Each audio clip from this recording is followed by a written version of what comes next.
The little village of Eidsborg in the heart of West Telemark is best known today for its stave church, which dates back to the 1200s. But in former times, the village was even more famous and for something completely different. In fact, we think that even the Vikings knew of Eidsborg and its location. The reason for this was a stone.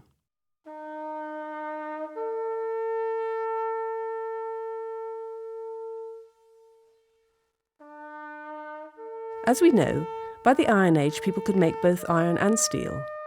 To survive, both as warriors and as farmers, it was vital to keep metal tools and weapons well sharpened, and also to be able to sharpen them at any time and in any place. The whetstones they needed to do this came from Eidsborg. It isn't actually known how long whetstones have been made here, but excavations have shown that whetstones from Eidsborg were already in use in the 700s, some 1200 years ago. The Vikings took whetstones along on their voyages as ballast for their ships, then using them for trading all over Europe. They even came in useful as missiles. Whetstones from Eidsborg became Norway's first export commodity. In the mountainsides around Eidsborg lie rocks of a quartz glimmer slate-like variety, a rock type which is well suited to shaping and polishing into whetstones. These rocks are easily worked, but to make a good whetstone required both skill and experience. The old quarries around the area suggest that whetstone production was quite an extensive venture.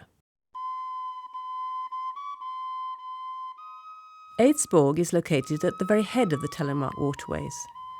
To transport the heavy loads of whetstones down to the coast required the use of sledges, boats and horses in turn. The route was both long and dangerous.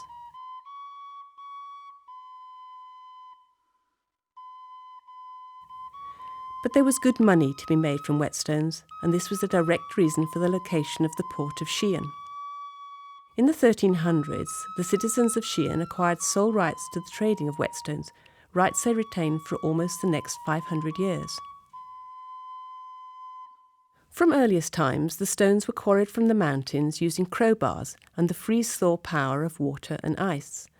Talented quarry workers hewed the rocks into workable sizes and shapes, which were then hand-dressed and polished into finished whetstones.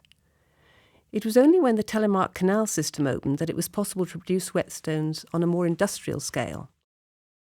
The Smergel og Brynesteinsfabrikken Norrøna in Porsgrunn manufactured Eidsborg whetstone from the 1870s.